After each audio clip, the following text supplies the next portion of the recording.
For Underworld Element, and I was on him. I was like, yo, I want to get sponsored. How do I get sponsored? I'm good enough to get sponsored. You got a camera? You got a camera? Oh, let's film. And he wound up filming me because there was nobody there at that time to tell him, oh, you don't want to take photos of them. Oh, don't film them. They just dirty ghetto kids. They're not doing that. But it took somebody like Jeff to be like, yeah, I'll film you. You know what I mean? He told me how to get sponsored. He put a good word in. And next thing you know, I was sponsored by Element at 12 years old. And I think they got a lot of people mad too. Stevie, the little dude from West Philly, is not supposed to be getting sponsored by no damn Underworld Element skateboards. And who the hell let that happen? And that's when I realized, like, it's about talent, traveling, it's about networking. You just gotta go out there and do it. That's why I left the city of Philly and I ran away to California at 14. I'm looking all over for him. No Stevie. We just hopped on the road. We made it to so many different states. Steve went to California. Oh my God.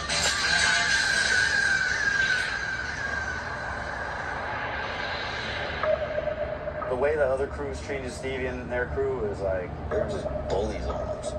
In my opinion, it was pretty disrespectful. I was sponsored by Element at 12 years old.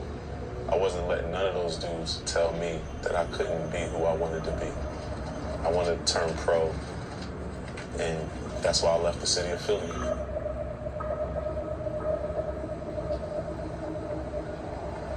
Those dudes were more kind of like town heroes than they were professionals. But nobody was coming to look at the professionals in Philly. They was coming to check out Love Park. And that's when I realized, like, it's about talent, traveling, it's about networking. You just gotta go out there and do it if you're gonna be a professional. So I left at 14. I had a plan though. My homie Pat Washington said, yo, if you ever come to San Francisco, you can stay at my house. So I said, I'm gonna take you up, I'm on my way out there. We had $20, some clothes, some food. So I took the bus from Philly to DC while I locked in with my homie Jimmy Pelletier. We had this master plan that we was going to hitchhike to San Francisco. When I get out there, like I said, Pat House, I could skate, I could turn pro, I could know all of these other pros. Much as we wanted a little piece of the industry to be out here on the East Coast, at the end of the day, all the brands, all the companies, they're in California. And these hood dreams, like, and I don't know any other skater from the hood that dream like this and actually go do it. We found some random skater dude in DC. But he had a brand new 1995 Ford Esquire and sold him this crazy skate dream, driving to California, and we all gonna get sponsored. And I was just, just running it, And the funny thing, his name was John Wayne. And I was like, what, his name John Wayne? Oh, we definitely out, you know what I mean? John Wayne taking across the country on a horse, you know what I mean? He was like, yeah, dude, I'll do it. And then we just hopped on the road. And we got pulled over. And I was a runaway. Those dudes that got charged with kidnapping. John Wayne just kidnapped a little black kid from the hood and tried to take him to California. And we made it to so many different states, stopped and skated, Dallas, Louisiana, Arizona. I seen like my first cactus. It was dope. Never been anywhere really outside of Philly. We get all the way to San Francisco, and then we found Pat Washington. And he was like, what are you doing here? I was like, yo, you said I can crash. He was like, yeah, I was just playing like I'm homeless. God. And he's like, well, I can show you where to put your clothes, and then you just gotta kind of take it from there. At this time, I'm on Christmas break. I'm totally in school.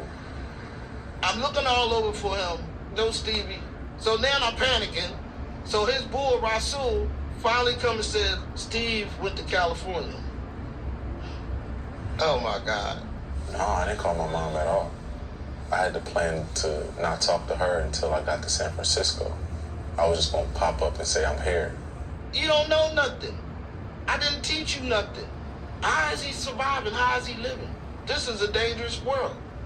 I said, I'm coming to get you. I was gonna get the ticket on Amtrak, but I only had my job and I was paying electric, gas, I was doing the whole 9 yards, so I didn't have no money. So I had to support him with faith. 14, Frisco, on my own, homeless, a lot of nights sleeping on the streets, a lot of nights sleeping in abandoned cars, learning how to finesse hotel lobbies, trade, barter. Just thinking to myself, like, damn, Steve, like, what are you doing, dog? Just go home, man. If for some reason I couldn't do it. I needed to complete something in my life, and I just kept going. He took me to my homie Shelby house that lived in the Tenderloin, and every skater that I seen in all of the videos, they was all there. Spencer Fujimoto, Lee Smith, Carl Watson, Ben Sanchez, Mike York, like everybody was there. And they was like, oh wait, you know Stevie? I'm like, yeah, they know, oh, well, we heard about you. Like, they all just embraced me like I was one of theirs. What? It was cool, and we all went skating. And I made everything from that. I had left Philadelphia. I would see Stevie in San Francisco all the time. So we got to continue and build our relationship. I got to see him just messing around with the board and doing stuff, and that's some of my favorite things.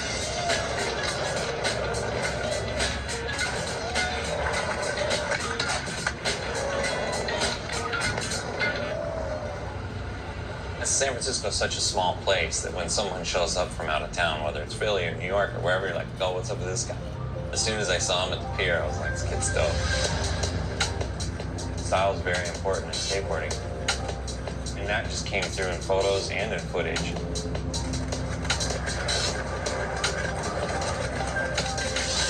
How he dressed, how he carried himself. How he rolled away from things, all that. So it was all so sick. I got kicked off Element because they already heard I wanted to skate for Henry Sanchez's new company. And at that time, I didn't know anything about business. So Element was up here.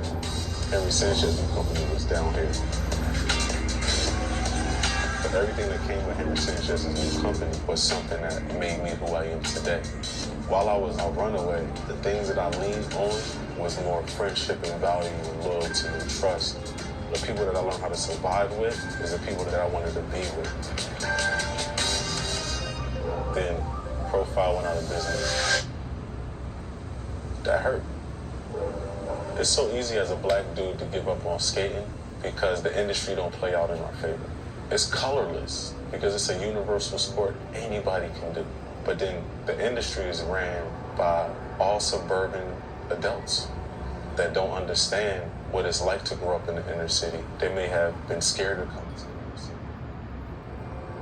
And it boils down to, like, people look at skateboarding like it's a suburban sport, but skateboarding is just as urban as it is suburban. But nobody gives the urban a chance because urban doesn't get a chance.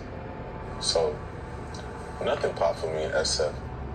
I didn't really see no future for me in the skateboard industry because there was no me getting on no major companies anymore. The friends that I had won't be the sponsored type. It was damn near a wrap. You done skated since you was 10 years old to try to impress all of these people to get sponsored, and then they don't want to sponsor you. At that age, it was like, you know what? I'd rather just go home and kick with my homies. In Philly, none of my homies, they all stopped skating. We all started drinking around that time, stealing from the store, trying to figure out what we gonna do and where we gonna sleep at. I was like, is this dude possibly on his way out?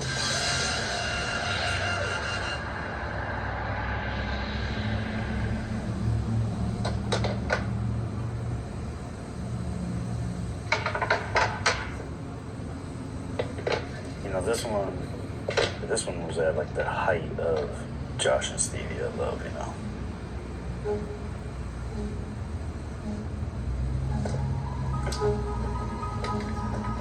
This one's super important to me. Steve, that was DGK too. It just speaks everything to me about what we've done.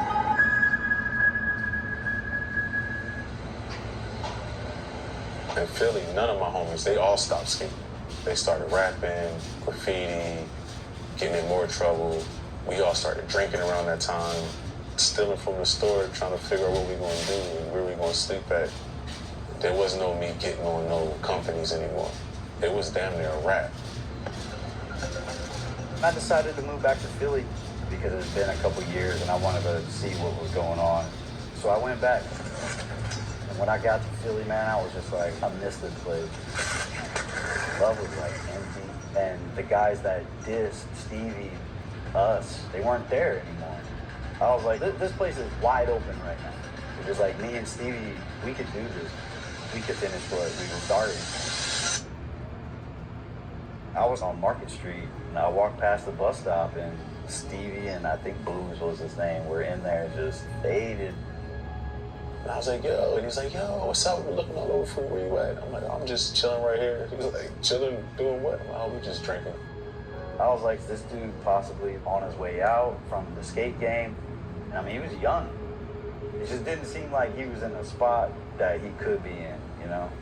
He was like, yo, I got a crib.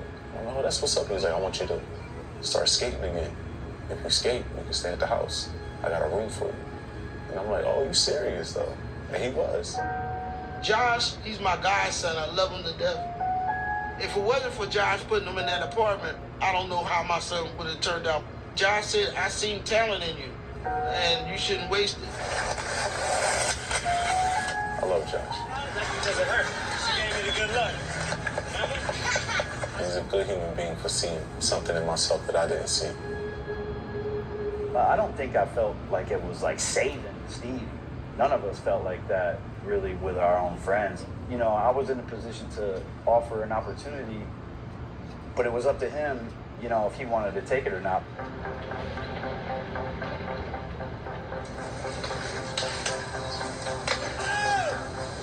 He skated with me every single day until I got back. Josh was very established. That was Josh Kalis, DC, Drawers, Alien Workshop, East Coast, West Coast, Cover, Transworld. He was the truth. And when I was able to really get my legs back, he was like, yo, you should go to Cali. He actually gave me a stamp. So when I went back out to California, skateboarding just opened up for me. I went out and filmed a crazy sponsor me tape, and I was shopping it to nothing but the best. If I'm gonna go back, I want to give it my best shot. And that's what I did. And that shot got me on Chocolate. To shoot for that type of company is like shooting for the stars. If you landed on that, you good. Okay. Look hard, right there. Rich should be happy. I took that money and went back to Philadelphia, and me and my mom got a house off of my Uncle Nate in West Philly, and that's when I started my second win in my career. Stevie got on Chocolate and EC, which was huge for us because, you know, myself, Stevie, and Love Park as a unit, it was unstoppable. It was ours. There wasn't nobody in the way. No town heroes trying to tell us what we can and can't do. All of the old dudes, they can't even come to the park anymore. It's a change of guard. We controlled that whole thing. It took a couple of years, like, dude, it blew up huge. All the homies is still there, and now the new kids is coming. People were coming in and moving into Philadelphia from all over the place. Brian Winning, Papalato, Tim O'Connor. We had Mike Blayback coming out shooting us. We got filmers, we got photographers. Josh, you know, I think he had it all planned out in his mind. Like, I'm gonna go back to Philly, get with Steve, and we're gonna blow Love Park up. So that really brought Steve into the world. Stevie and Kalis put Philly sort of back into the spotlight. To me, that era, the Stevie and Josh era, is the real era of skateboarding at Love Park. Now the West Coast is coming to Philly, and all you had to do is just come in the mix and skate and respect the people. If you can do that, then you can skate Love Park. The guys that dissed Stevie, us, you guys showed everybody what you think it should look like, but now you're not here, and we're gonna show you what we think love should look like. Everybody in Love Park is on the same agenda of getting Philly on the map. That's what it's about, putting your spot on the map and having people drool over skating the spot that we made famous. Still to this day, Love Park is epic because of what we all put in, not just me famous.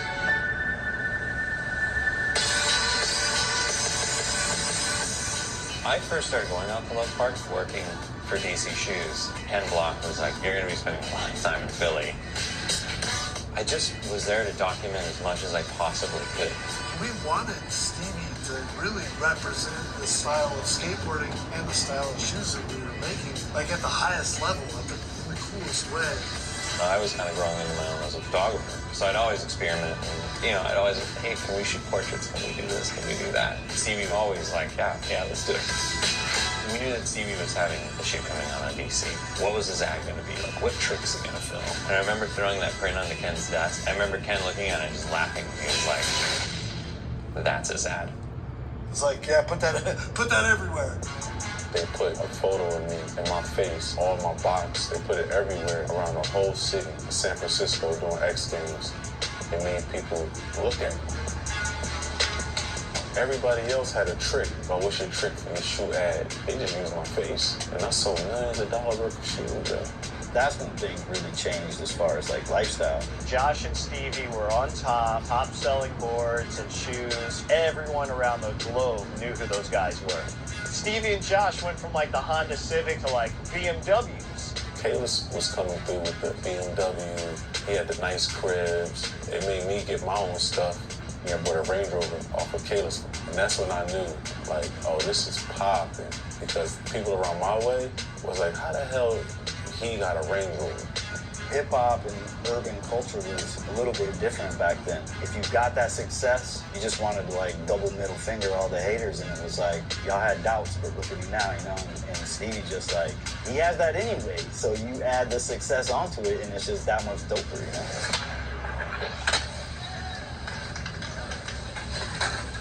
How was that, Steve? Sorry. I was homeless and broke. And then next thing you know, I'm holding bottles of champagne, pushing the Range Rovers, buying $400,000 houses with no manager, damn near no dad, or somebody to say, no, this is how you handle money. I didn't even have a grip on my life. I learned everything on the fly. I got my mom to take care of, and at that time, I had a daughter.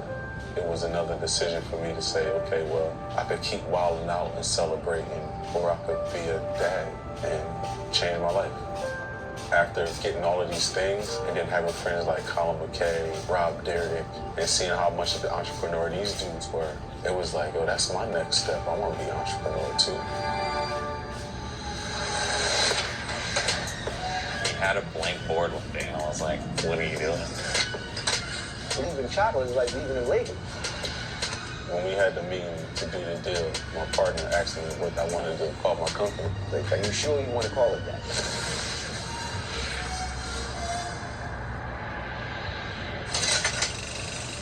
The Philly scene blew up huge.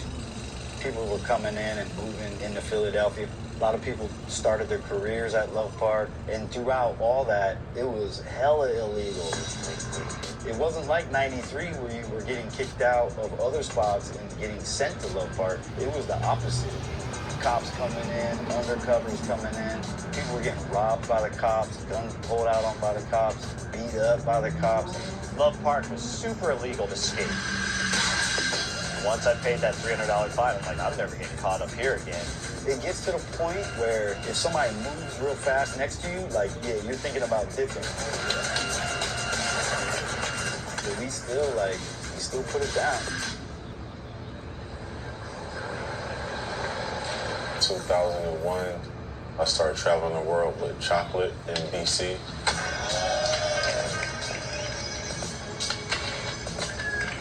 Being on the road allowed me to meet and see all types of kids from around the world that really rock like me. And a lot of them I met let me know that I gave them inspiration to be themselves.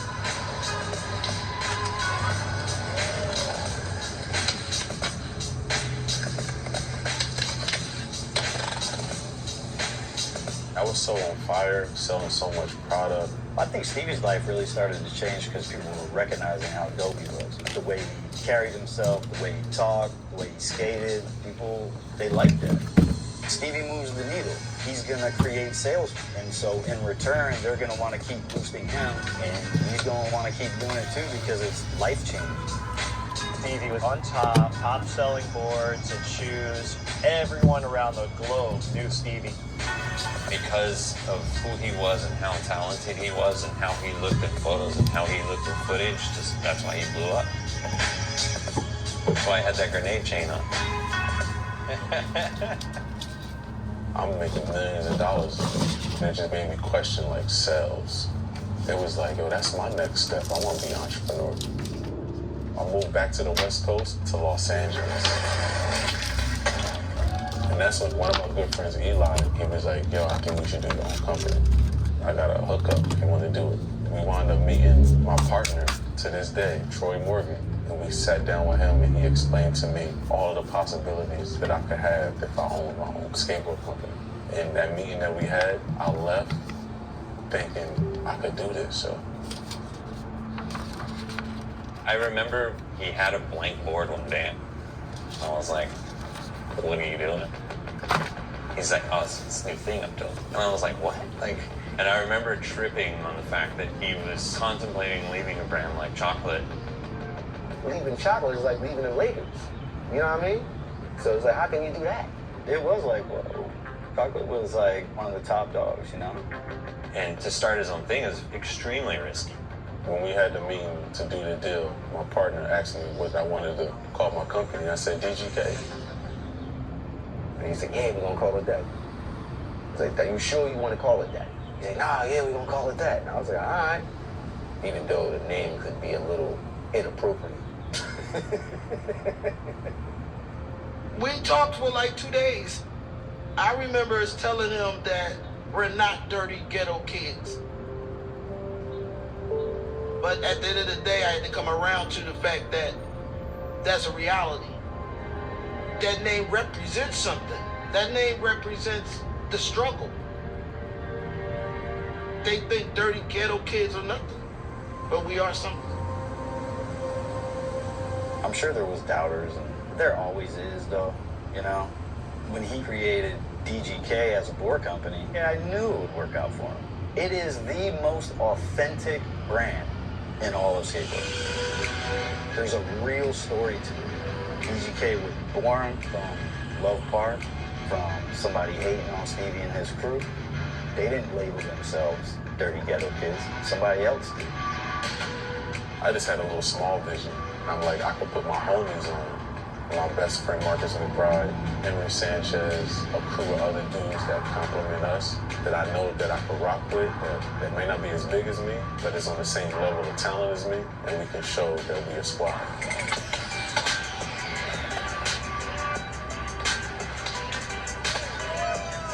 There was no disrespect to Chocolate. I just thought it was a part of my destiny to skate with my homies and go on the road with my homies. We can do and say whatever we want to say and feel as comfortable as we need to feel, because when you get on here.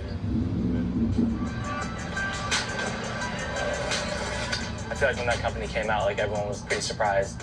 It was something completely different than anything else at the time. DGK hit from the jump. It was like, this is the team, this is the idea behind the brand. It was super relatable, especially for that time period with a lot of urban skateboarders. A lot of things happen so fast. I signed a 7-figure deal with Reebok. We had the DGK skate park in Atlanta, Georgia. Lil Wayne learned how to skate there. Justin Bieber skated there. Wiz Khalifa, Gucci Mane, Ludacris shot videos in there. It was always me and DGK trying to push the culture in inner city through skateboarding, through fashion, and pop culture. DGK was absolutely everywhere. Seeing Stevie and Tony Hawk games. DGK and Stevie have crossed so many boundaries. It's still here, and it's still cracking. You know, people did not believe in DGK. Not one bit at all. Where they at now? That's how I look at it. 2009, I was on my way out from the company I was skating for because the company I was riding for had lost its way. I was actually asking Stevie for advice on what direction he think I should take. And I think in that conversation, it was just like, wait a minute. Why am I not riding for DGK? It's like, damn, I gotta go about that. And then they just start rolling out. And the Josh and Stevie story, why don't we just complete the whole thing? And Stevie was like, yeah, let's do it. Going to DGK felt awesome. It was like, this is where I should have been from the beginning. Kalis is an original dirty ghetto kid from Philly. He was always on our side. And that's where it all goes back, full circle to when I stopped skating. He gave me a room at his apartment, and the deal was I could stay there for free if I skated. He skated with me every single day. If I didn't get the chance, I'll be still right with my homies trying to figure out what we're gonna do and where we're gonna sleep at. I love Josh. He's a good human being for seeing something in myself that I didn't see. We did a DGK movie in 2012. The first movie that DGK done, we did it our way.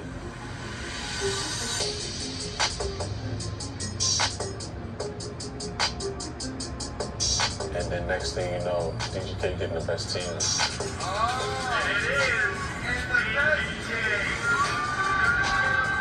There isn't any other team like DGK in the whole skateboard industry. There's no other African-American skateboard company like myself that has a dominant skateboard team. I like to pride myself on that. We come from the hood, and I can tell anybody in the hood, I own a skateboard company, and it's top 5. You feel me?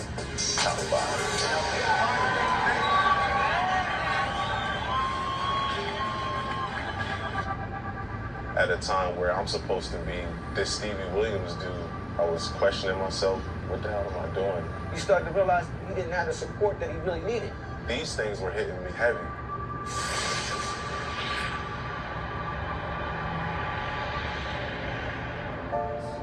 DGK represents people who came from nothing. Represents inner city street kids from all walks of life. Doesn't matter if you're African American, Caucasian, Asian, Latino. It's talking about kids who have nothing. Just like me and Stevie. That kid came from nothing, comes from an environment that's set up to destroy you, but made it out.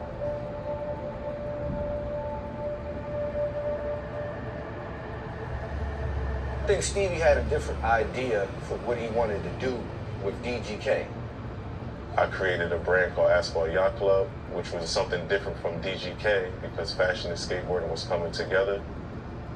So when AYC came along, he had the opportunity to try to make like a luxury brand for the streets.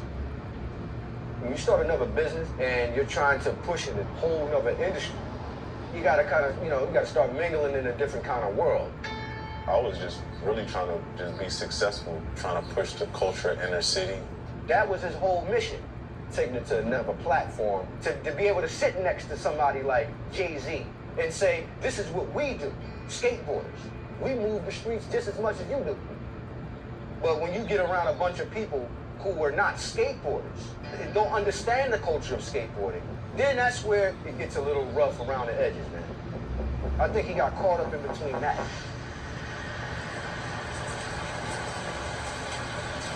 I went back to Philadelphia on tour one time. Me and my homie wound up walking into Love Park. I didn't even know where I was walking. And when we stopped at the fountain, I just started like bawling, crying. Man, I probably cried like a good 20 minutes. And I couldn't really shake it. I didn't know where it was coming from. It was heavy. Love Park is gone. My whole childhood was gone. I was questioning myself. What the hell am I doing? Asphalt Yacht Club is doing bad. Stevie Williams is getting old. Love Park is gone. These things were hitting me heavy. At a time where I'm supposed to be this Stevie Williams dude, and I just couldn't. You start to realize he didn't have the support that he really needed. You can't be around a bunch of people that just want to be around you just because you're Stevie Williams or a celebrity. Those things left me depressed. Those things left me questioning myself. I couldn't even get an ollie off the ground with so much weight. I felt like I lost myself in success. Money didn't make my personality. It just got me into places that I've never been before. But I've been there and my homies ain't there. So I decided to let everything go. I stopped chasing bread, I stopped chasing deals, I stopped chasing everything. And I got back with my family and my friends. And what I want to do right now is be a dad, grow, and learn how to be a better human being. I did a lot and I made a lot of money, but back in the day, 1995, 96, it wasn't about no money. It was just doing it for the love. How much fun I had and what I was doing and how creative I was. That's my motivation. That's where I'm at. Seeing my son skate, I love seeing him like really progress. Skating at Jaquan with the homies. It's a whole new generation of kids out there that I would love to skate with. When I get on that board and I do my thing, no matter if I got all the money in the world or not, I'm happy with it. The universe is going to give back what you put in. Started Saved by Skateboarding, which is a nonprofit. We give them complete skateboards to the inner city kids. Well, it's the favelas in Brazil, the projects at Nicholson Garden out here in LA. We actually come to your neighborhood. I grew up in South Central LA. I feel if I would have had like somebody even just give me an opportunity to show me something different, that it could have made a difference in my life. That's why I'm so passionate about what I do.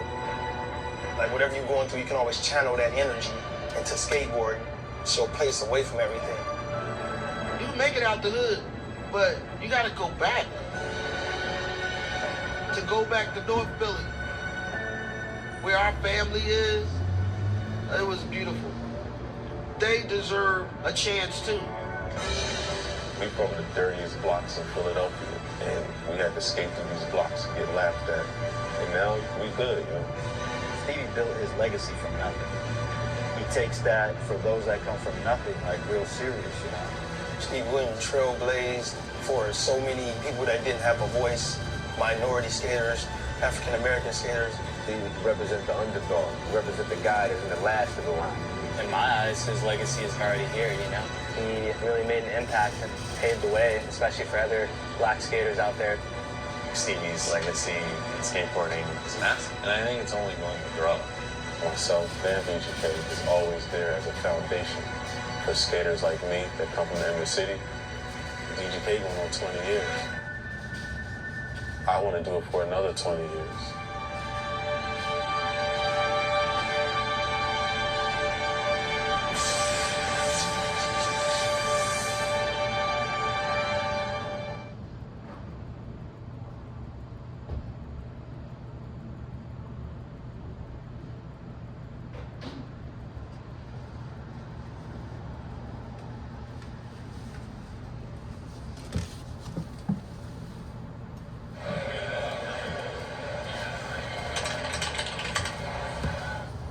Usually I get Starbucks like after I saw you guys, but I kind of held out. I want to be sponsored by them. Little Starbucks logo right there for $1 million a year.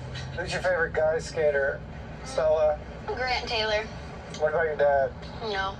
You guys are so mean. It took him forever to frontside flip the other day. What was I trying? You were trying nose grind frontside flip. Oh, and it took yeah. you so long. So long to them is like 15 tries. They probably secretly deep down inside know I'm the very best. Even you know that Grant's better than you. This is true.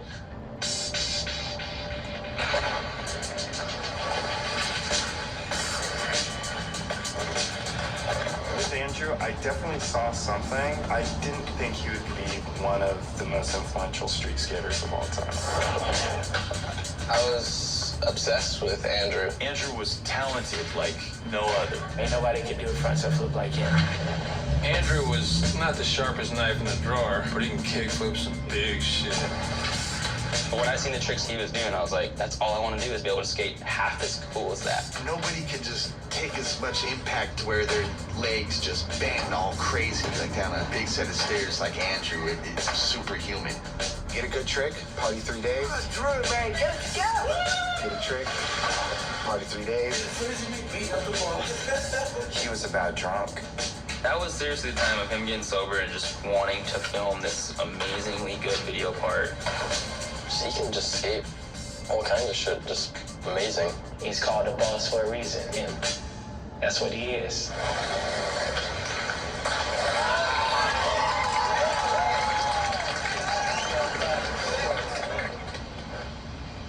what's up? Welcome back to Epically Latered. We're in sunny Burbank, California at Baker Skateboards, and we're gonna meet up with Andrew Reynolds and his daughter and Cater, who's like his whole skate crew now.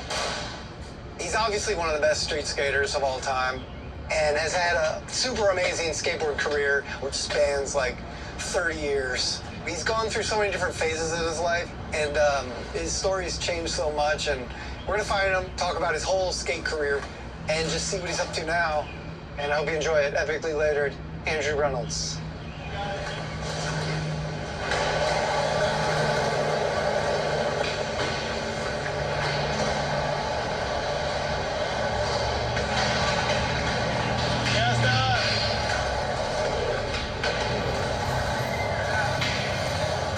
That backside ollie's sick.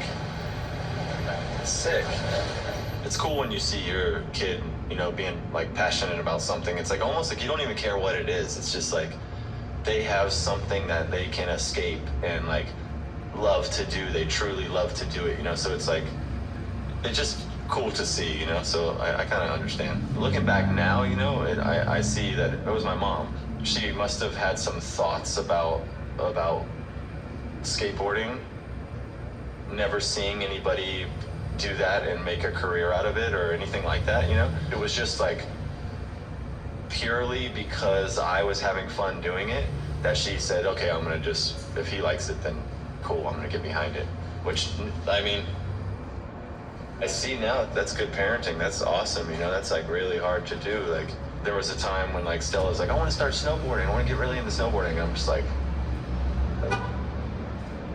I'm gonna have to hire somebody or something. like how do you do that? You know what I mean? Like go to the snow and buy all that gear, and like it's hard, you know? So it's like my mom pretty much just gave me the freedom to like go out and like do what I needed to do, and then also like take me to the skate contest and take a bunch of my friends to the skate contest and let like all these people stay over at the house that were like teenagers that were like way older than me. Decisions that she made that were like, she didn't skate. She was just like, cool.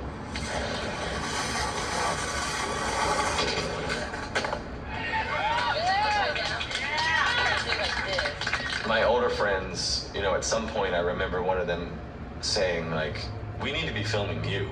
You know what I mean? Like, you're doing all this stuff that we're doing too. We need to be filming you. So I was like, cool.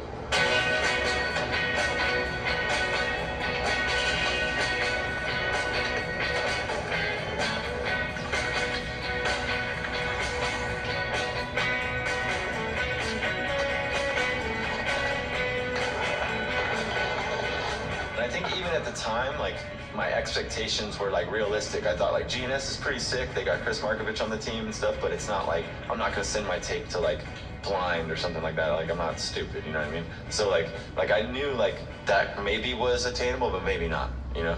And then around like a couple months later, I was at a skate contest, and the team manager from GNS was there. Afterwards, they were like, yeah, we'll get your address and send you some boards. And I was wanting to be on GNS, and it ended up working out anyway. So during that time, Willie was on GNS, and Willie and me like became friends because he had like every new skate thing that was happening. Like when I'd do a ledge trick, I'd tap a ledge trick, and then I'd go skate with Willie, and he'd get a 6-foot grind or slide, and I'm like, I'm weak. Like I'm weak. I gotta get it like that, you know. I was out back skating my mini ramp one day. My mom says like somebody's on the phone.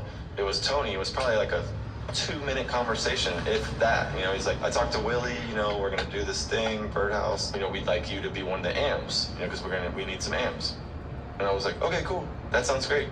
And that was it. I'm in Florida in some little town. Never had a video part, and he's just like, we're gonna try him out. It could have been, you know, 1,000 kids. Something about like that stuck with me, that like, it's like you have to take a chance on certain guys on your team. Tony was like, I don't know, just was like, cool.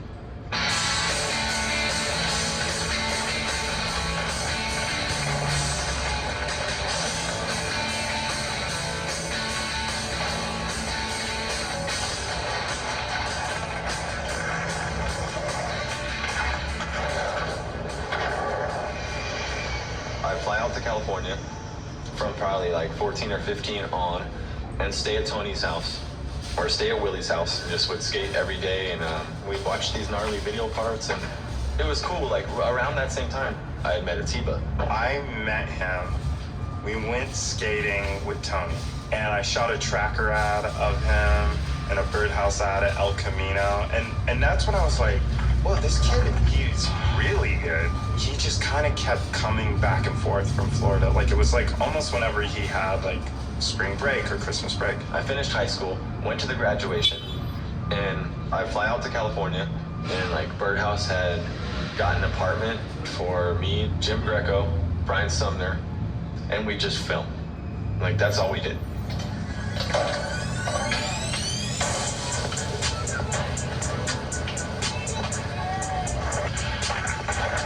I remember a pro skater saying, kind of don't know what you see in that dude. He's not that good. All he can do is Cavallarial. And I'm like, nah, dude, he's really good. It was like definitely like a change in my skating where I kind of started to think about, I want to do these certain tricks at these spots. Like I had more power in my skating and more confidence, just like was getting good footage.